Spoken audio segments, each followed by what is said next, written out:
Hello Magic Makers, welcome to Storytime with Mombierella. This is a young adult fiction and may be inappropriate for some younger viewers. The Beast Within, A Tale of Beauty's Prince by Serena Valentino. Copyright Disney Enterprises Incorporated, 2014. Chapter 4. The Witch's Little Sister. The prince sat alone in his study, sipping a drink by the fireplace. Images of Cersei haunted him. They flashed between the bewitching young beautiful woman he wanted to marry and the sickening scene he'd witnessed earlier that day.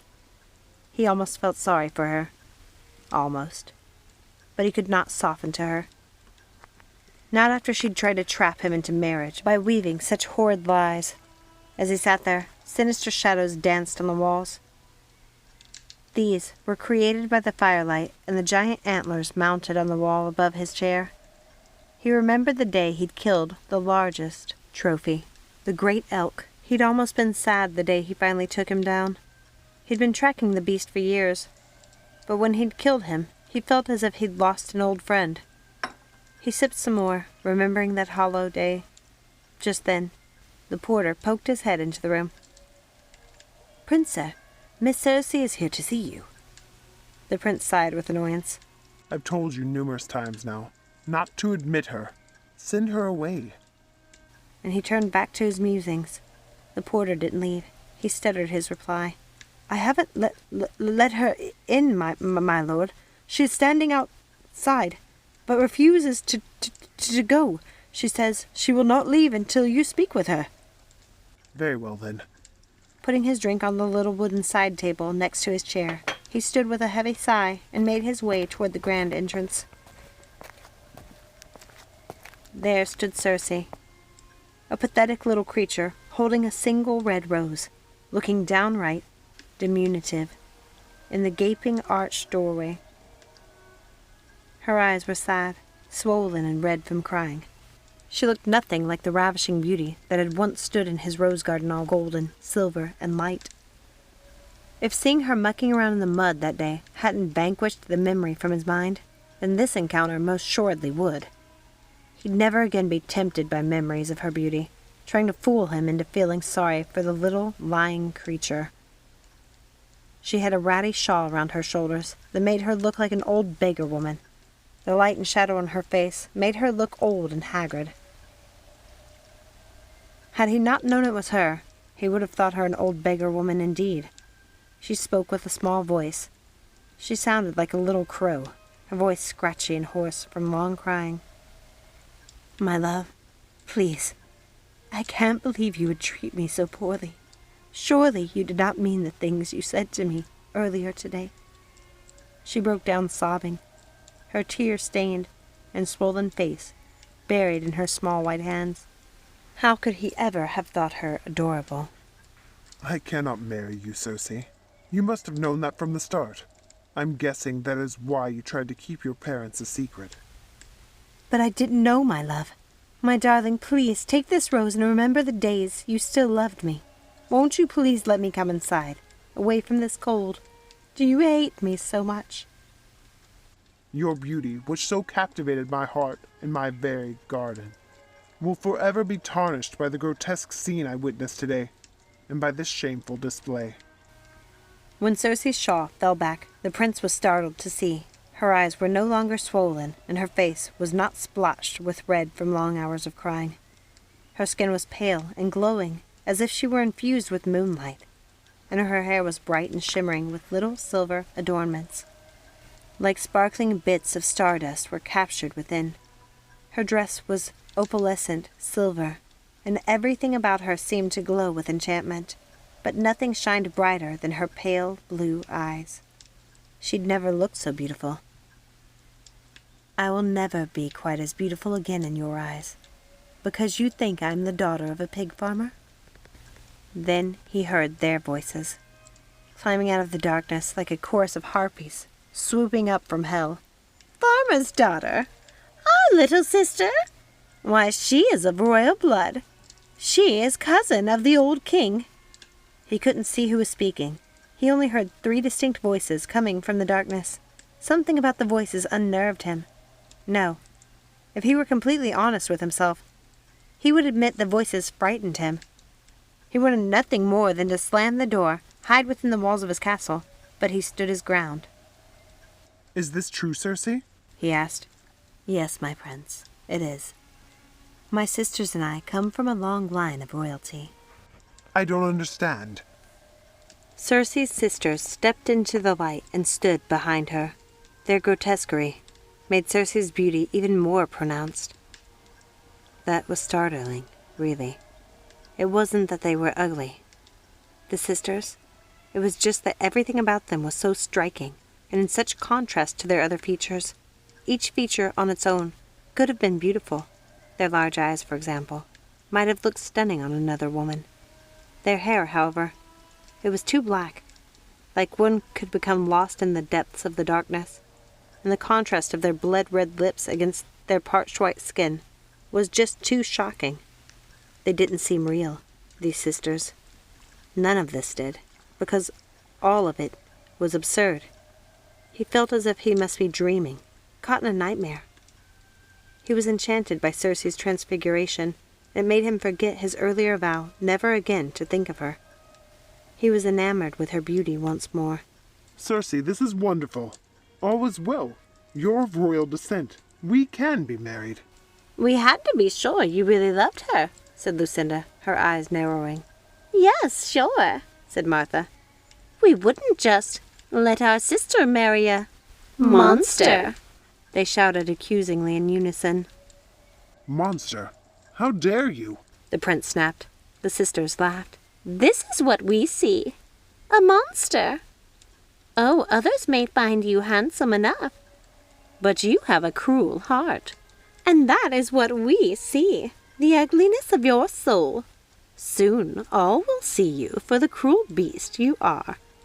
Sisters, please, let me speak. He is mine, after all, said Cersei, trying to calm her sisters. It is my right to deliver the retribution. There is no need for this, the prince said, finally showing his fear, whether it be of the sisters or of losing the beautiful vision before him. We can be married now. I've never seen a woman as beautiful as you. There's nothing to stand in our way. I must have you as my wife. Your wife? Never. I see now, you only loved my beauty. I will ensure no woman will ever want you, no matter how you try to charm her. Not as long as you remain as you are, tainted by vain cruelty. The sisters' laugh could be heard clear across the land on that night. It was so piercing, it sent hundreds of birds into flight and frightened the entire population of the kingdom, even Gaston. But Cersei continued with her curse while Gaston and the others wondered what ominous happenings might be afoot. Your ugly deeds will mar that handsome face of yours, and soon, as my sisters said, everyone will see you as the beast you are. She then handed the prince the single rose she had tried to give him earlier. And since you would not take this token of love from the woman you profess to cherish, let it then be a symbol of your doom. Your doom? Martha said, laughing, while she clapped her little white hands and hopped on her tiny boots with absurd glee. Your doom? Joined Ruby, and Lucinda also jumped up and down, making the scene even more confusing and macabre. Sisters, Cersei pleaded, I am not finished, she continued. As the rose petals fall, so shall the years pass until your 21st birthday. If you have not found love, true love, both given and received by that day, and sealed with a kiss, then you shall remain the horrifying creature you'll become. The prince squinted his eyes and cocked his head, trying to comprehend the meaning of this riddle. Oh, he'll become the beast. He will. No doubt, he'll never change his wicked ways. The sisters were again clapping and jumping in vindictive delight. Their laughter seemed to feed upon itself. The more they laughed, the louder it became, and the more insane the sisters seemed to be. Cersei had to take them in hand once again. Sisters, stop. He has to know the terms of the curse, or it will not be binding. The sisters' laughter ceased at once, and they became unnervingly quiet, twitching with discomfort. Mustn't ruin his punishment. No, mustn't do that. Cersei, hearing her sisters chatter again, gave them a reproachful look, silencing them immediately. Thank you, sisters. Now, Prince, do you understand the terms of the curse? The prince could only look at the woman in wonder and horror. He struck dumb, little sister, cackled Lucinda. Shh, reminded Ruby, as Cersei continued. Do you understand the terms? She asked him again. That I'm supposed to turn into some sort of beast if I do not change my ways, the prince said, trying to repress a smile. Cersei nodded. Now it was time for the prince to laugh. Poppycock! What sort of trickery is this? I'm to believe you've cursed me? Am I supposed to become so frightened that I fool myself into making something dreadful happen? I won't fall for it, ladies. If indeed you can be called ladies, royal blood or not. Cersei's face hardened. The prince had never seen her like this, so angry, so stern and cold. Your castle and its grounds shall also be cursed then, and everyone within will be forced to share your burden. Nothing but horrors will surround you, from when you look into a mirror to when you sit in your beloved rose garden. Lucinda added, And soon these horrors will be your only scenery. Yes, I see you stuck cowering within doors. Yes, fearful of leaving your own bedchamber. Yes, too frightened to show your ugly face to the world outside your castle walls. I see your servants, seething with hate, watching your every move from distant shadows, sneaking up on you in the night, just looking at the creature you've become. And I see you, Lucinda said, wondering if they'll kill you to free themselves from the curse. Enough. This is but one path he may take. There's one last thing he needs before we go. Cersei looked to Ruby. The mirror. Please, Ruby. Lucinda's face contorted even more freakishly than imaginable. Cersei, no, not the mirror. It's our mirror. Not yours to give away. No. This is my curse, sisters, and on my terms, I say he gets the mirror. My darling, Cersei continued, this enchanted mirror will let you see into the outside world. All you need to do is ask the mirror, and it will show you what you want to see. I don't like you giving away our treasures, Cersei. That was a gift from a very famous maker of mirrors. It's quite priceless and very old. It's a mirror of legends. It was given to us before you were even born. And shall I remind you how you came to possess it? Asked Cersei, silencing her sisters. Let's not bore the prince with our family history, Cersei, said Martha. He can have the mirror. Not only to see the outside world, but to see the hideous creature he's bound to become. Oh, yes, let him try to break the maidens' hearts after he's turned into the beast, screamed Ruby, with Lucinda and Martha chiming in. Let him try to break their hearts and make them cry. They were spinning in circles like toy tops, their dresses blossoming around them like mutant flowers in a strange garden, while they chanted their incessant mockery. Let him try to break their hearts and make them cry. Cersei was growing impatient, and the prince looked as if he were straddling amusement and fear. Sisters, please stop, I beg you, Cersei snapped. I'm supposed to take this seriously. Any of this? Really, Cersei? Do you think I'm an idiot? Like your cackling sisters here?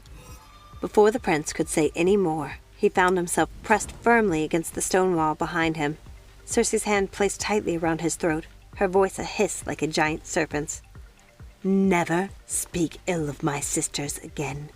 And yes, you'd better take everything I've said seriously. I suggest you commit it to memory, because your life depends on it.